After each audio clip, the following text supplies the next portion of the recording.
के प्रणाम करे शुरू कर अभी गाना किया था। ये जो गाना है हम सब गोटा के बता दी कि ये गाना विद्यापति जी महाराज आज से करीब 700-800 वर्ष पूर्व ये रचना केने रहते हैं और उनकर गीत एखन तक जीवंत है। सोचियो कोई संगीत में कते दम रहे जे एखन तक लोग गवे और एखन के गीत एक दिन आवे या दोसर दिन भूल जाए छे।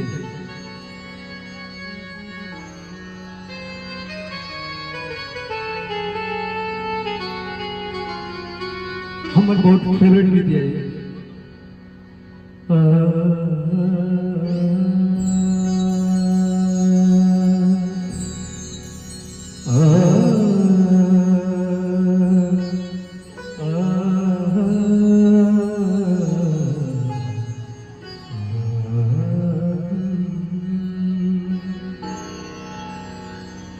उगनारे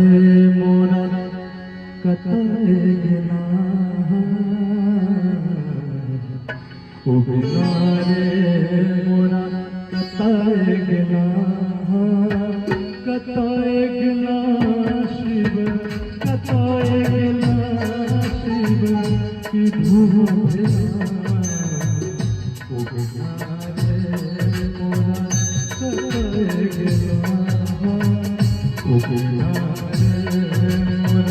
कतए गिना कताए गिला शिव कताए गिला शिव की धूप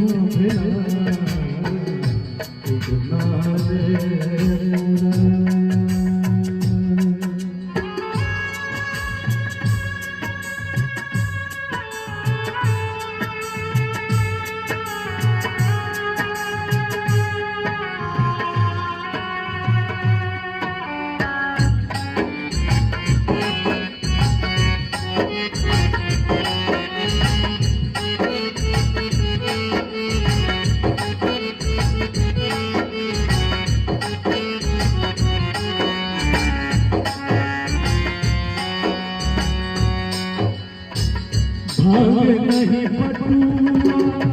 रुसी बैठना भागे नहीं पटुआ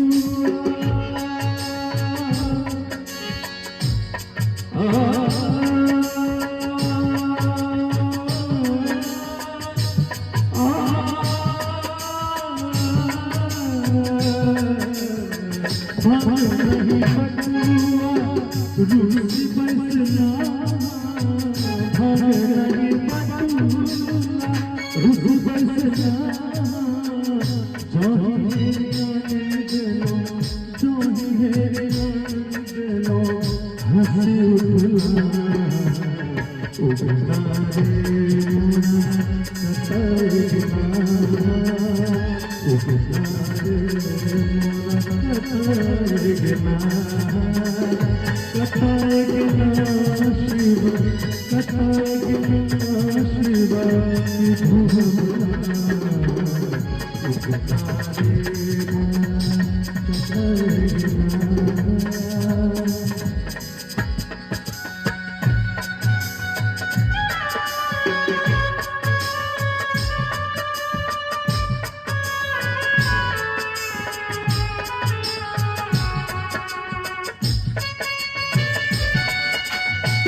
जे मोरा कहा उगना देश जे मोरा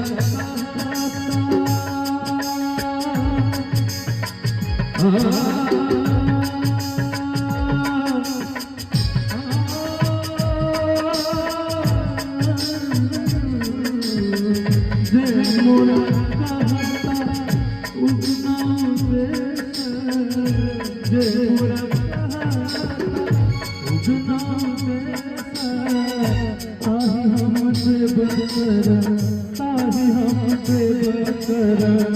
कर